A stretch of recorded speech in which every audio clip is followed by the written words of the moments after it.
Council, but she's also someone who was there from day one. And if I remember correctly, I'm pretty sure you were hosting with the Kule at Tayana, way back when. But this question is, to Sandra, the British Council has long been an ally in cultural exchange and a key player in the export of culture and economy development. So from your perspective, what role does the British Council see culture and creativity playing in shaping international collaboration today, particularly between Kenya and the UK? And I have to say, this is 2025 is the first year Blankets and Wine went Bradford. I struggled with that word. I've been struggling. Bradford.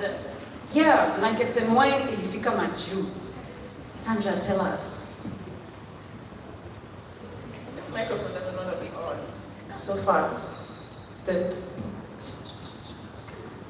hello everybody. Hi. My name is Sandra Cheke. I'm head of arts at the British Council, and I am also the director of the UK Kenya season, which is on now and is part of the collaboration that Blankets and Wine had this year in Bradford as part of the UK City of Culture. So I think the value of collaboration is endless. And the reason that we do the work that we do to facilitate these kinds of collaborations is because we recognize different elements of what has been mentioned by everyone on stage. There's a part there that is about community and othering that happens. There are often assumptions that people from elsewhere are just different, better, worse. We come with our preloaded perceptions and stereotypes about the other, and once we get to experience each other through culture, a shift happens. It might be subtle, but it's there, and it changes how we think and it changes how we view the world, and that's one of the values of collaborations like the one that we have. It also has an impact on the economy, as Justine has mentioned. When we think about access to market, which is one of the things that we're very interested in at the British Council, is how do creatives find their audiences and their customers, wherever they might be in the world. How do you prepare for an international collaboration or opportunity and land softly through deliberate programming that is thoughtful, that is generous, that is about artistic integrity and practice, so that the artists also get to explore their craft and really think about why they're doing what they're doing and what it means to them personally, but also what it means to their communities. So there are very many different facets when we think about international collaboration, and I think that's why this partnership with Blankets and Wine has been really interesting, because there's also the additional question of shifting narratives of Kenya in the UK and the UK in Kenya. It was a wonderful, wonderful thing to see the kind of reception contemporary work from Kenya received in Bradford in September, because it's a rare event, primarily because just the thinking of the perception of what it means to do work abroad and collaborate with your peers there is a little alien. We don't have that level of integrated, collaborative practice from design to delivery often. So that is part of the joy of this kind of international collaboration, and I'm really excited to see Blankets do more in the future. Hallelujah, yes. Thank you so much. And I think it's great to appreciate, even though sometimes it can feel like, okay, why do we need others to then come and tell us, actually, what you're doing is great, we'd like to support that. I think it's a beautiful thing to think of the collaborations that cut across borders, because at the end of the day, a musician in South Africa, in Algeria, in Bolivia, in the UK, the drive to create is the same.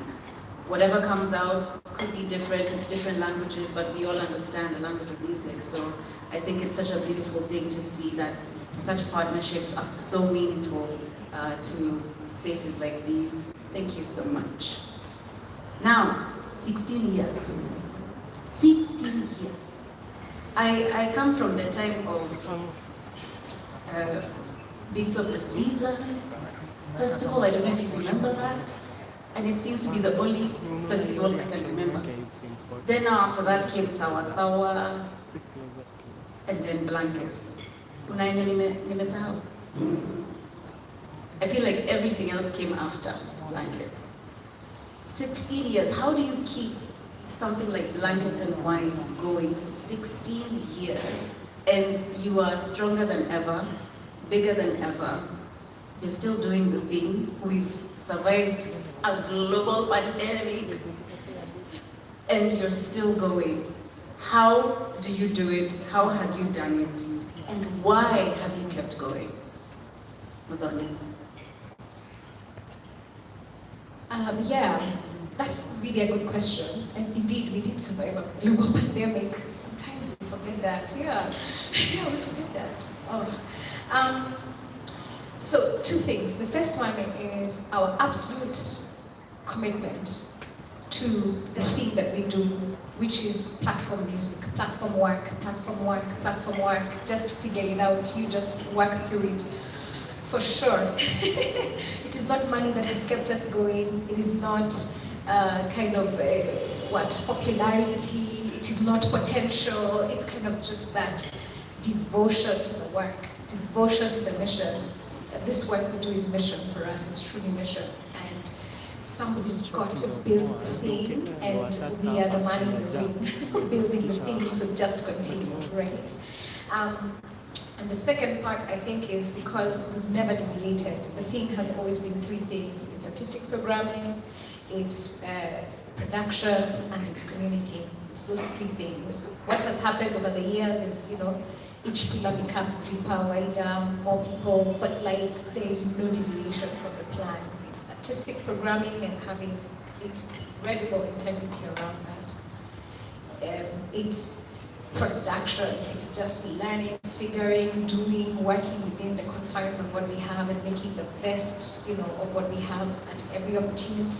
And then it's just building out the community, and we've seen that grow because initially it was just our friends, and friends brought friends, and friends brought brands, and brands brought partners, partners brought media. It's just kind of that thing that, yeah, that's how I would say. Yeah. And wait, yeah. You said the how, but the why. Why is it that we are sitting here saying we are also going to talk about what's coming next? Yeah, because I think this is what I mean, the devotion to the work. Because we deserve it. Because the artists deserve a platform that honors them and puts them first, and audiences deserve a platform to discover. In fact, I don't know if we can already see how, as human beings, we are kind of effed by the algorithmic world that's around us, right? The algorithms are deciding what you see, what you think, what your opinion about a particular topic is. The algorithm will pick a topic and make it that's the topic, that's the thing that we're talking about. There is going to be an ever-increasing need for spaces for human beings to interact in real life. Right now, if you're into music, like on one of your favorite platforms, honestly, you don't music and what is human music. The idea of music to you when you are grieving your mom, you don't know if that song is a person. That's an insane thing. So just kind of understanding that we must hold space for human beings, and we must hold space for creativity. We must create a space for wow. The human spirit requires a moment of wow, a moment of wonder, a moment of freedom. Like, whatever is going on in your life at that day, on the day called Blankets and Wine, you are allowed to suspend reality and just be present to that thing and to feel the energy of 5,000 people jamming to a DJ song that you've never had, that you didn't know, but actually even knew you're in the vibes. Those things are spiritual. They are the essence of being a person. And music spaces are very much owned by corporations. And even some of your favorite artists are very much owned by corporations. And so somebody has got to make the space for music to be free, for imagination to be free, for human expression in its messiness, in its clumsiness, in its totality to be free and lives in wines and space. You have said, umenena, you have said. Because also, like as you were talking, I was just thinking about once you enter, you go through ticketing and then you enter. You know, every time I get there, I start skipping. Like even the way I walk changes because it feels like I've come into a place where I can be human in a world that there's so much tech and so much internet. Like we're just on our phones and our devices, and it's so easy to go a month, especially if you don't go to an office, to be in your house and feel like you're still experiencing the world, but really, we slowly start chipping away at the thing that makes us human, which is just feeling and connecting with each other. So I think that's such a beautiful thing. And I'm just going to say, you know, like, I think one of the media folks we talked with earlier today was like, oh, that's beautiful. And I'd just like to just pay a big shout out to Linda, our producer, who did that. I don't know how to explain to you. You need to see beautiful things. This is why you need beautiful things. Your spirit needs beautiful things. And the system that we live in is designed to crush your spirit so that you can be a better worker or you can be a whatever, right? That's why we spend so much time like putting my things, my flowers, my lighting, my key thing that you can take photos at. Like even you can't explain what this key thing is, but it makes you feel good. And you need human beings to put that kind of love and care, and they're not pushing a brand. You know, there's no purpose of putting that flower thing except to make you feel, oh wow, that's it. Because wow is inspiration. Inspiration is God. That's you tapping into your God energy. And you need it. You need it so that you can survive in this space, and that commitment to that mission, and just knowing that like a place that was literally built by human beings for human beings, yeah. That's wonderful. Yeah.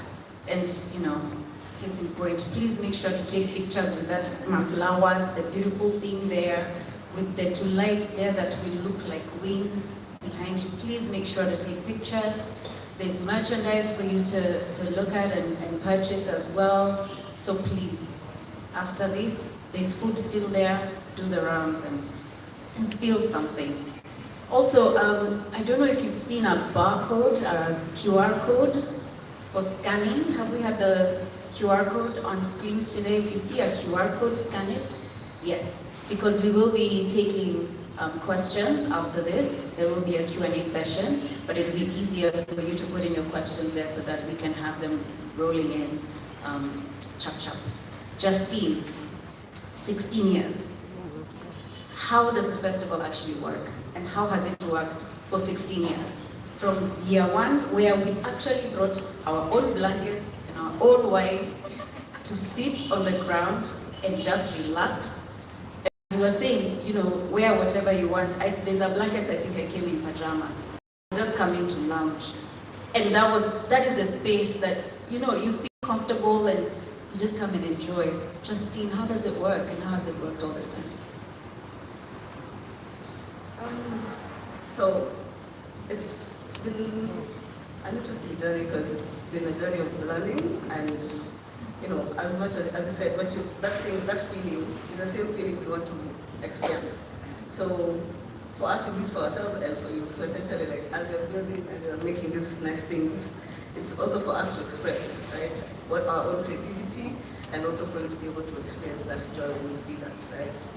And to be able to, you know, give systems for the artist and for audience, that connection, right? It's very few times that you'll be able to connect with your artists, right? So we really try to build a safe space for that to occur, right? So that you have the right things happening at the right time. So in the 16 years, it's been a lot of learning, and you know, and unfortunately we've been learning as we're doing, you know. So that's the actual grace we hope that the audience gives us, and they have given us, right? So, and as I said, it's like we're making the thing that makes us happy. So if it works out, if it looks great, we're happy. If it doesn't work out, we're not happy. It's that, you know, we do everything to make it work, right? Because we want it to be great, we want it to as Mother mentioned, it's the mission that we've taken over, and it's ours to make sure it's our legacy, essentially. When everything ends, you know, and I'm not here, this is something that I left, and it's really important for us that it works.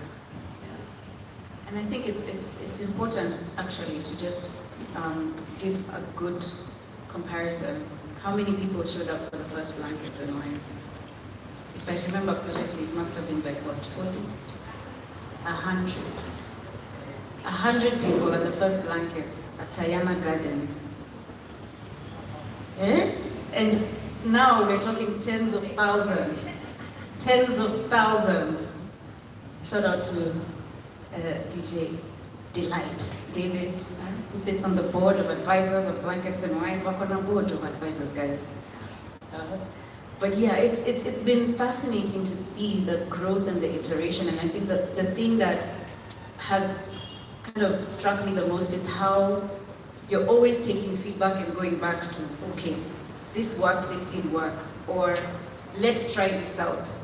I think you were the first event I went to that was cashless. Like you had to buy a wristband and then you put money on it. I think that was the first, and this was back in 2015, you know, so that's 10 years ago. You've always been iterating.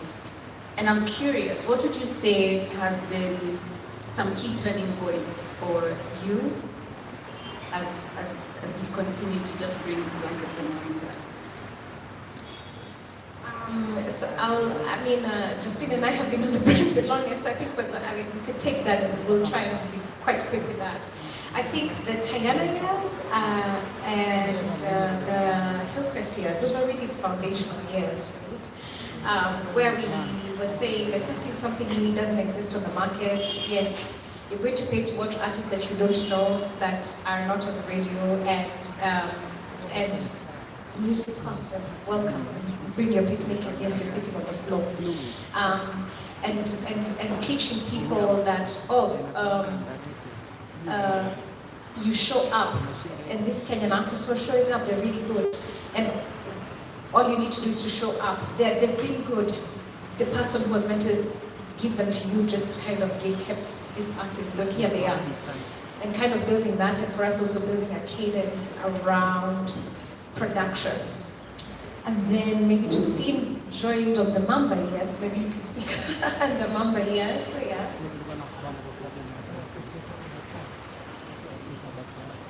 So the Mamba years were our kind of growth years. I think that's when we really became a continental, like a Pan-African cultural connector. That's when we had actually our first major sponsor. Like now brands were noticing this is actually a space we can interact with, that there's audience. It's actually, that's when we had a media partner. Actually, that's the first time we had a media partner. When we started bringing artists from international artists that were not Kenyan. That was really our growth years. I think when we went to Mamba, then Carnival, the cadence of monthly, that was really tough. Yes. Yeah. In fact, I think it's at Carnival, the Carnival years and going into the waterfront years. Those were the years where we were like a little bit lost. And a part of that being lost is because something that really happened that we hadn't anticipated to happen in those years when we started to import culture, is that then the media's perception became who's coming. And it became about who is this international artist. And the platform was taken away from Kenyans, and it became about the artists who were coming. And audience members would then ask us, so who's coming, you know? And it was a really, honestly, a very hurtful experience as people who was producing it to watch audience kind of talk over and ignore the Kenyan artists performing, or kind of imagine that these artists are here as cutting razors for their South African peers. And it was, it was tough. So we just didn't love it anymore. We didn't want to do it anymore. And the monthly cadence was terrible. And we were just like, we'll do when we want, sometimes we do, sometimes we don't. We experimented with African Vogue, we played with so much things. I think the Mamba years, we were also the first people to do online ticketing. We had to teach people how to do online ticketing. We had to teach people, how to love themselves and to love Kenyan artists, and we had to learn how to do online ticketing. Then we had to learn how to be honest with ourselves. If it didn't feel good, it doesn't feel good, it doesn't feel good. And then now we have the Kasarani, yes, yeah. I think in Kasarani, I think we found the love. I think after the pandemic, I guess also that kind of helped us heal from our lost years of we do it, we don't do it. 2015, 2017 then. That allowed us to really think about what really is the purpose of the festival and what it does, and be able to integrate those two things where it does serve Kenyan artists and still it can serve international artists. For Kenyan audiences who want to watch international artists, the space can serve both audiences and both artists from different levels. And we found a home there from 2022, and it's been great. I think so far it's been challenging and it's been interesting. I think learning and new challenges that we hadn't experienced before, because as the festival grows, there are new demands on the production, on the artists, on the consumer. The consumer knows better what they want, so for us, and it remains still that we're still doing this for ourselves, because we also want that world-class experience. A festival that has this kind of world-class production, so we're trying that to be true for audience and for ourselves, so that's really exactly. I think that's where we are. Yeah. That's actually what you've said about international artists and how the conversations kind of override us, right? And I think there was a time when blankets had really grown from Mamba, where I remember it just was a sea of people at Mamba Village, and then you moved to Carnival, and then there was the 2-day blankets, which happened to fall on my birthday, January 4th and 5th. And I remember just seeing Carnival full for 2 days, and Mafikizolo, I think, were the headliners. But then at that time, if you ask, nobody was asking who are the Kenyans playing. It was always just, who's coming. And it's actually quite interesting, because I remember while still at Mamba Village, when Tandizwa came, and how she got intimidated by the crowd because she didn't know what Blankets and Wine was. And she was supposed to be the last artist to play. And she asked Stucky.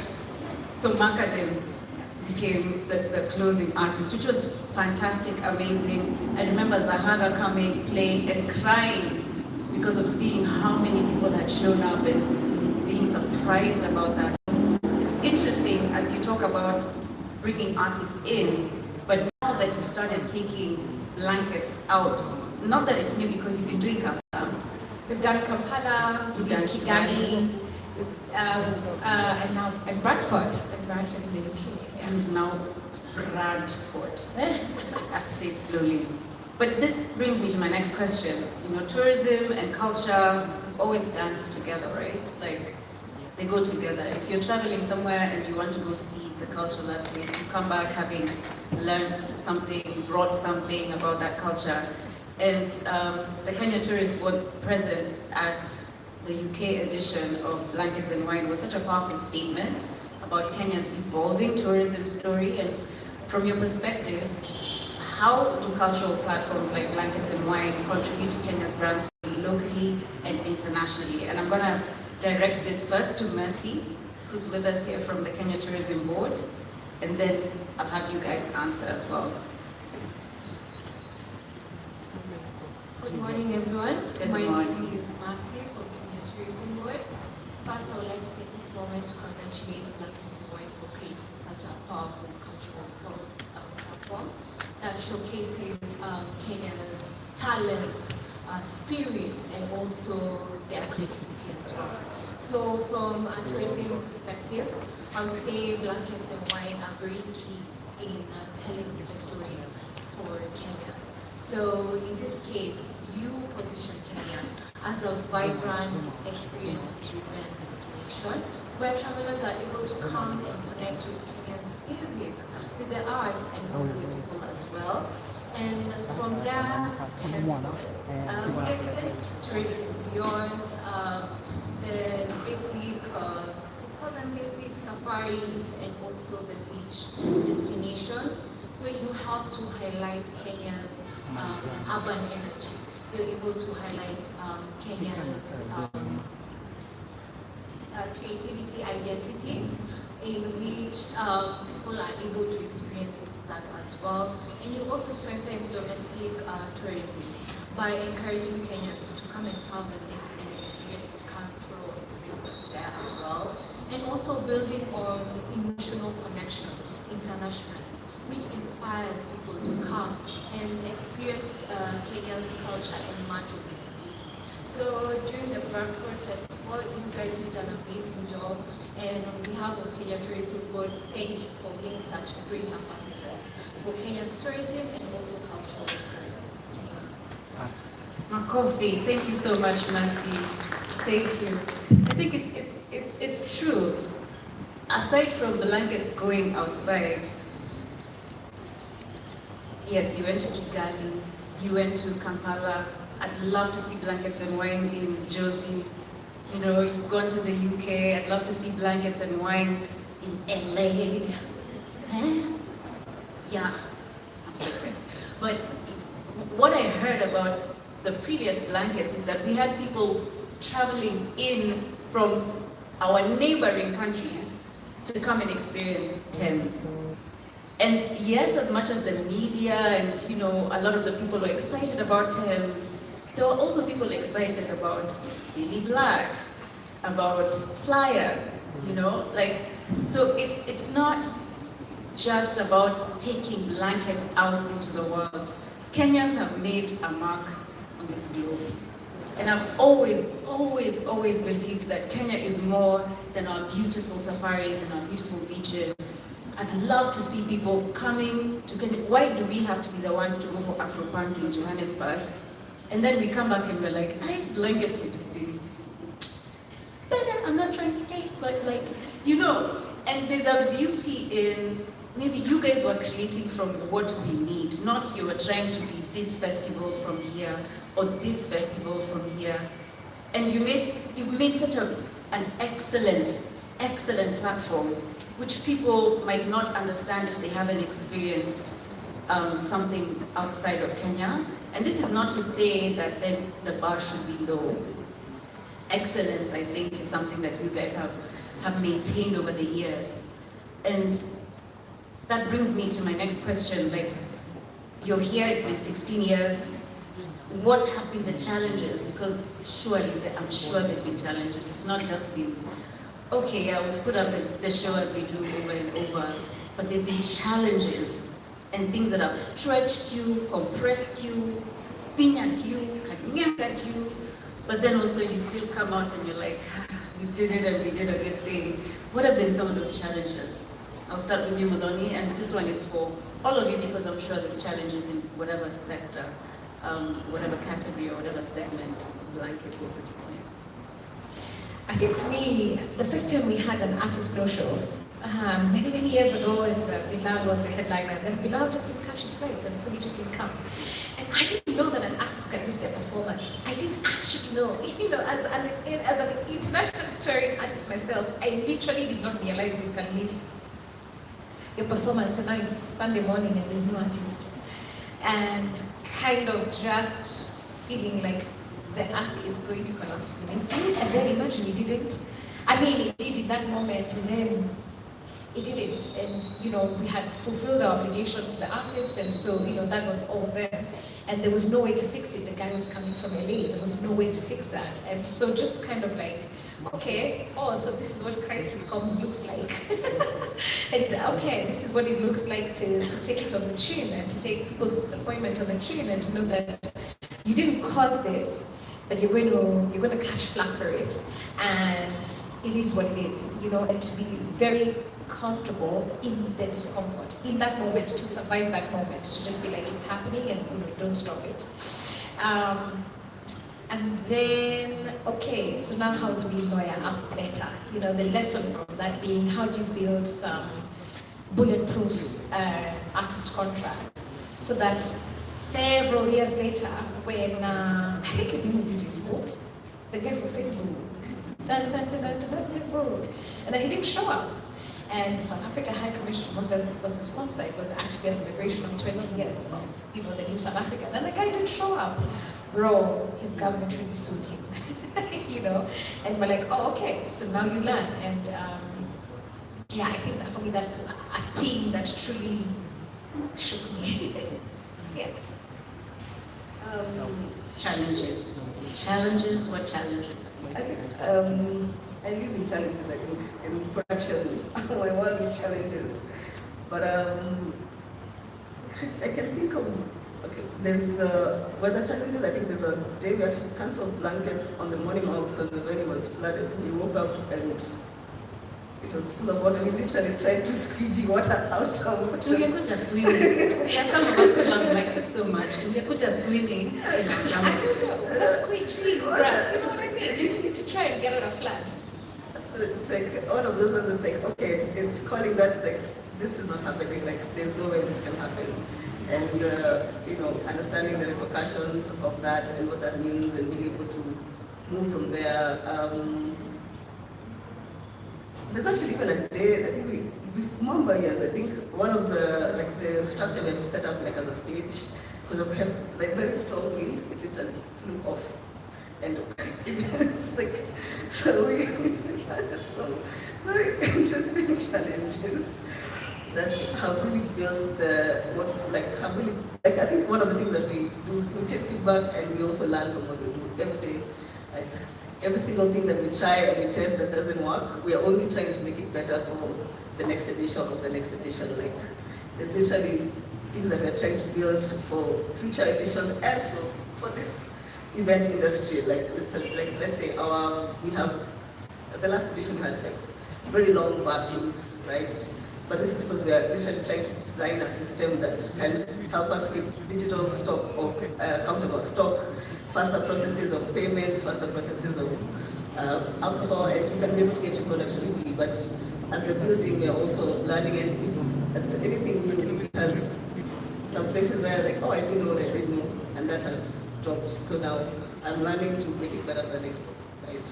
So everything that we do, we really do the challenges make us better. I think that's what I can say, and we take them and implement the learnings and plan for the next. Yeah, and I think if there's a team that I know doesn't do anything and just says, it's okay, what can they do? You guys are always trying to make sure that every experience is excellent for everyone, not just the artists, but the ticket holders, your partners. You're always just trying to make sure that everything works perfectly. But then, of course, it can never be perfect because life, right? Now, for somebody like you who's managing the brand, how would you describe those challenges, and how do you manage to still have glowing skin? You don't look like challenges. You look just wow. Yeah, tell us. Patricia. So I think for me, the first thing I think is just ensure that, number one, as a person, you're sober enough to see what is happening around, because then you can be able to respond in a way that can kind of offer a solution to what problem you are seeing. So yes, personally I can say I've really mastered the art of composure, and now think strategically about what is going on, what is the problem that we have, and how can we fix it. So maybe now from a brand point of view, it's really just been about finding the balance between what are people saying, what are the grievances that they have experienced, and then where do we come in, even in terms of ownership and things like that. So for me, I can say the biggest challenge has been creating that balance. But then again, even as we do listen to our people, we have to strategically find a way of taking time to internalize what we are seeing, reading the room, and then now come back with a response that can now work for everybody who has been involved, because it's not just about us, it's about our attendees, it's about our partners, it's about other brands who are involved in this whole ecosystem. So I think it's really just about internalizing what feedback we are receiving, taking time to process it and see now how can we come back and drive a narrative that can work for both us and the people who are involved. So really striking that balance is what I would call a challenge, because by the time you're having your own internal palpitations and your team palpitations, and then now, okay, what do we need to do, guys? Because whatever has happened, and now we need to fix it, because it's not just our brand at stake, it's the brand of all other stakeholders who are involved. So we really need to see how we can strike a balance, right? And be truthful and honest about it. So that's just been one of the challenges that we can put out for our brand. And for you, Diane, as the person who's the custodian of how you communicate, how Blankets and Wine shares and communicates with like everybody outside, how do you mitigate, or how do you make sure that even in your communication and also in the feedback that you take in, how do you make sure that you still stay on track with this is what we want to say to you? How do you make sure that the community still stays not only attentive but engaged, and that people still trust that they can come to Blankets and be like, you know what, okay, that went like this, they acknowledged it, and I'll still come back because I know I'll have a good time. How do you hack that challenge? Right. Thanks for that question, Patricia. So I think, like, from a comms perspective, the base is just, first of all, for us as a brand, accountability and customer centricity. So everything that we do it with the customer or the attendee or the partner, the vendor in mind. So when we are thinking through crafting our comms, you know, like when things go wrong or even when things are right, that's usually what basically drives us. So what does the customer feel? What do they want to see? And then again, also a sense of empathy as well, which I think is very important. Like taking a step back, as Michelle had said, you know, taking a step back, you know, retrospecting, thinking, looking, and then now seeing how to chart the way forward. And I would also say being very calm, right? Because again, it's a space that's, you know, very fast-paced, but with comms, you have to be very level-headed and very strategic in terms of what you're doing, right? And then also having that element of having a constant feedback loop, so we're always talking to our audience, trying to find out what we could do better, and actually actively actioning those, you know, like in the future editions and stuff that we have. As a brand, we're very out there, so like we're always talking to our people on socials, newsletter, offline as well, meeting with our partners, meeting with friends of the brand, just trying to see how, you know, we can actively continue to build this brand. Like I said in the beginning, we are a brand that's driven by community. So without our community, we wouldn't be here. So that's basically integrally what we focus on. Yeah, and I have to say, in comms, you guys do such a great job. Kama nimesahau date ya Blankets, I know there's gonna be a text reminding me, and another text reminding me, and then another one. There's going to be Instagram, there's going to be email. Like, I think you do such a great job in making sure that, like, marketing messages often feel very salesy, but I see a message from Blankets and I'm like, ah, yes! And I also feel appreciation, like, thanks for reminding me, because ningesahau, you know? So I think how you've managed to craft a brand is just a masterclass in branding, first of all, and communication, and not having the reputation of going back and forth with people who have grievances. It's more of, we've heard you, we've had you, and we're going to take time to do this. It's, we've had you, this is what we're doing. Okay, thanks for telling us that getting Ubers, like after the first Kasarani week was hectic, because so now you have buses, you have pickup points, you have, it's just a fantastic masterclass in just how people should respond. What are some narratives that bother you about Blankets? Now, from the outside looking in, whatever is coming back at you, what are some of the things that just irk you or I mean, for what? We are allowing you, it's a safe space, just tell us. How do you, what are some of the things that have kind of just... So I'm going to take one. Permission. I'm going to take one. But there's currently like a narrative that that's kind of floating around in the ether, that we're being sued. Being sued. Yeah, that's not true. Yeah, that's absolutely not true.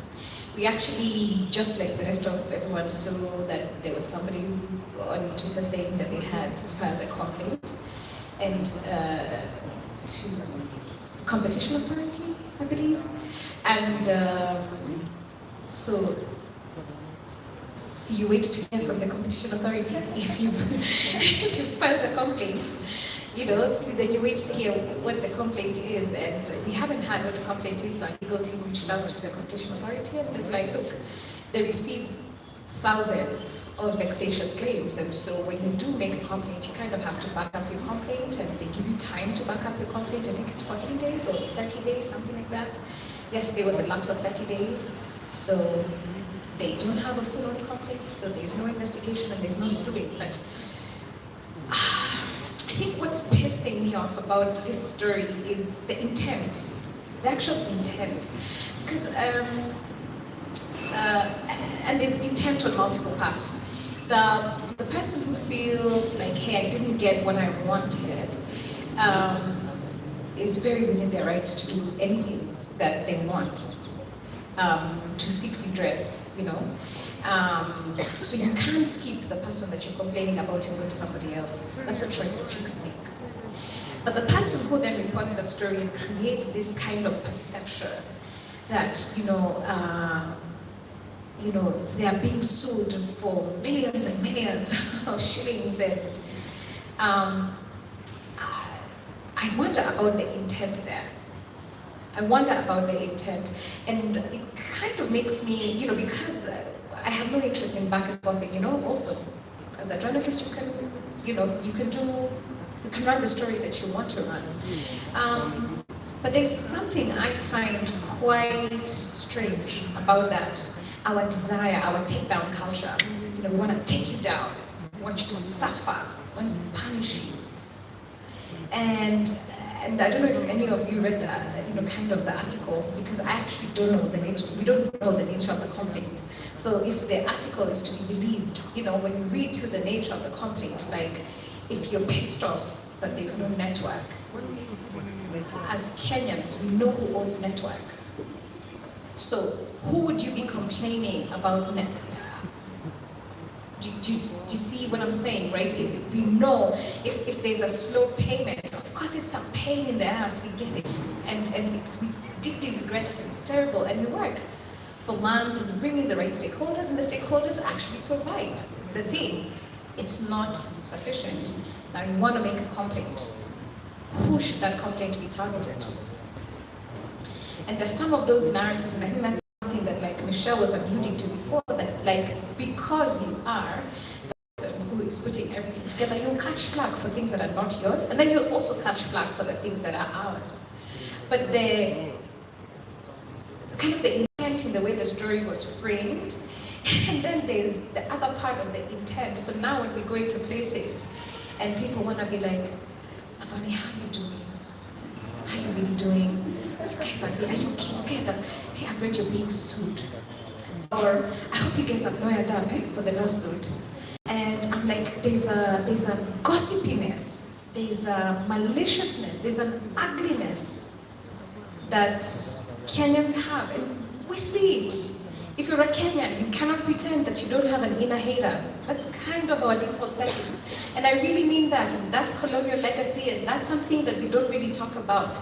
That's why you love Eliud Kipchoge when he's winning, and as soon as he's not winning, you're going to go and dunk on Eliud Kipchoge, right? As soon as somebody else passes, you're going to literally wake up to spend days insulting Kipchoge and calling Kipchoge's mom, I'm the Kipchoge the goat. You know what I mean? There's an unkindness there, there's meanness, there's a high key I don't know how to explain it, but you know it. If you're a Kenyan, don't pretend. You know it because you literally have to catch yourself being a hater, right? You go somewhere and you catch yourself and you're like, is this warranted? Yeah, maybe my emotion is warranted. Is the way I'm speaking about this thing warranted? What is this intention to take down? And we have empathy. I think sometimes when we're looking at the situations, we're like, yeah, when you've had that not a good experience and maybe you feel really disempowered in that moment, you want justice, you know? You want the thing to be fixed, but the thing can't actually be fixed, so your next best option is take it down. I want to take down this thing. And there's something there that I think we should assess. The short version is there is no lawsuit.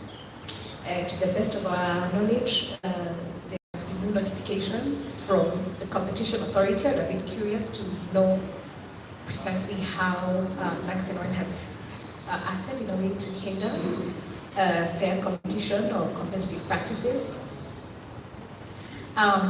So that narrative, I think that's really bothered me, and please, if you meet me, don't ask me about a lawsuit. If you want to show some empathy, say, hey, champ, it seems like you had a really hard production day, keep going, love it for you. If you want to talk to me about that, say that, because I'm the man in the ring, you know, I'm the man in the ring. We're the championship team going from game 6 to game 7, so if you want to say something, acknowledge us, you know. I think what I'm hearing from you, and I'm so glad you just washed your heart, because you know we want you to be okay. We love you. Please, we want to see you smiling. You're always smiling. We never want to see you like stressed and like. But I think what we need is a culture of curiosity. Right? And care. Because if we look at your track record, you have a track record that speaks for itself. And you've also shown in previous years that if something doesn't go right, you fix it, or you figure out a way to make sure it doesn't happen again. So your track record it speaks for itself, and for the narratives that come around, I think it would be important for all of us to just encourage each other to think, okay, if this happens and not just at Blankets and Wine, but you know, anything that happens, somebody makes a mistake, somebody blunders, instead of just instantly, we knew it, gonna go to children, we can just be like, okay, so what's happening here? That wasn't cool. How can we help? Or what do you need to make it better? Or I don't know if I trust you because that didn't feel too good.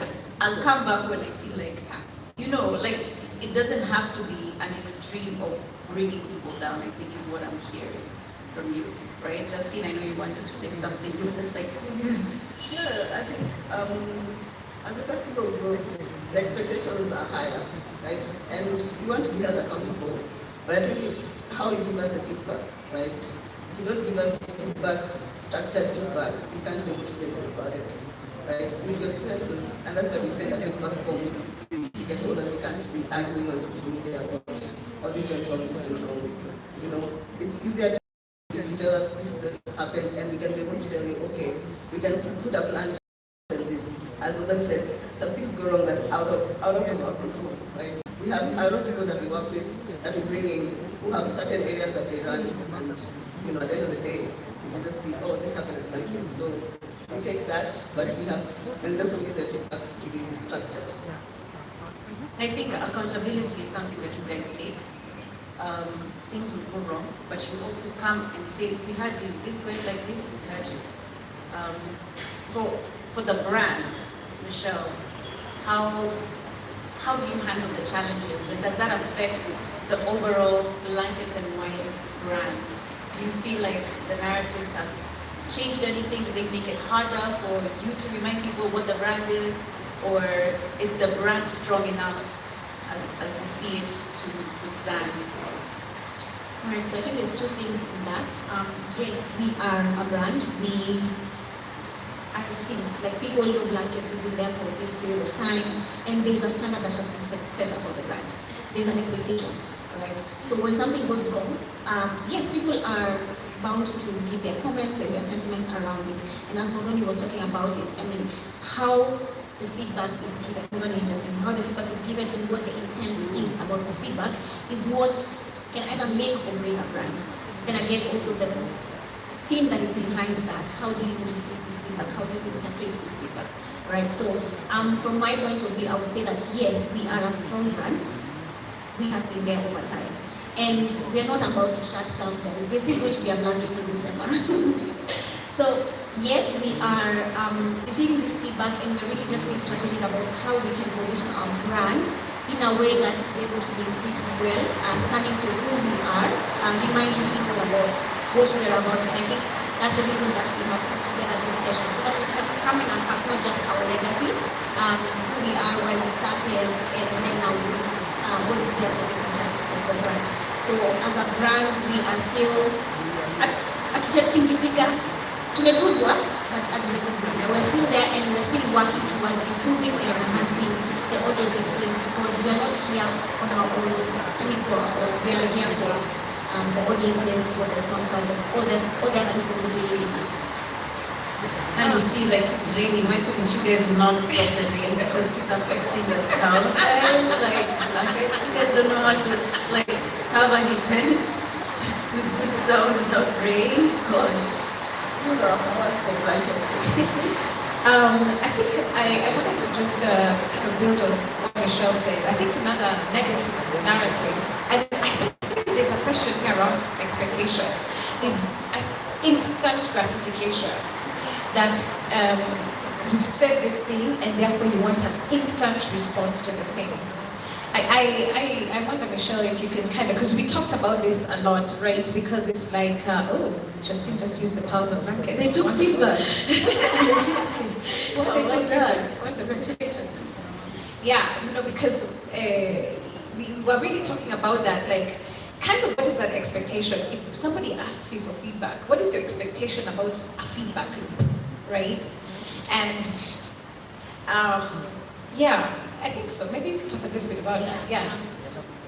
Just as you said, Melanie, I think we have a culture of instant gratification. People want it now. So I have told you my problem and I want you to give me an answer now. Right? So I feel like we need to kind of rewire ourselves, and for us as a team, we've really had to sit down and think, yes, people have their grievances. How are we going to respond about these grievances in a way that is offering the solution that we need? And even if we're not offering the solution, because we can't answer and we can't respond to everything, we give a response that now kind of backs who we are and what we're able to do, what we're not able to do, and what that means. So in terms of responding to feedback, we take time. We receive the feedback, we sift through it, we see what is within our control, what is not within our control. How do we now package our response based off of what you have shared? We can't do this in one day, we can't do this in 2 days, because, I mean, we have like thousands of people who come to the festival and thousands of people who give their grievances and their feedback. So by the time we are receiving, reviewing, and finding out, okay, is this true? Is it not true? Was it on our part? Was it on somebody else's part? And then again, as a brand, even if it was not on our part, we cannot go and choma for other brands. Even if maybe one of our partners was supposed to have done something and they didn't do it, we still need to figure out, because we represent many other brands. So how can we come back into a response that shows that we have heard you, we are looking into these things, and this is what we are planning to do about the things that are within our control. So it's not just a one-time thing. We really need to take our time, process it, and give out a response that has been thought out and is going to be, going to be actioned. Yeah. So the perception that we responded to backlash personally has been really irritating. It's been really irritating, because the feedback process was always going to be there for Tuesday, and on Tuesday the feedback form went out. Then you need time to investigate. Some of the things that people write to us with feedback, you're like, oh, if this actually happened, there's some things have liability, some things need to be understood, So I think like a claim around sound, that was really interesting to read the feedback, depending on where you are. Like the folks at Oduor had the time of their life. The folks at one side of the thing. So by the time you troubleshoot that thing and have the internal audit and then make the commitment to the audience, so then when the audience comes back, it's like, oh, you only responded because of the backlash. Now he's going to have responded. And we're like, so did you want a response?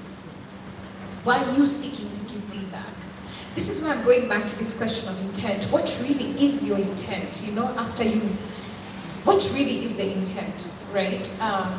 And I think there's something there, because you asked about negative perceptions and you said, listen, that's a terrible one. And maybe to manage that expectation for audience, we're never, ever, ever, ever, ever gonna be an instant response. Like, there are too many things at stake. There's other brands, there's other partners, we see the whole picture, and we actually have to audit the internal process. By the time we come back and say, these are the 3 areas we're committing to, we understand how that happened, and we understand how to fix that, and that's where the commitment is, right? And there may be 10 things. So we can't engage kind of in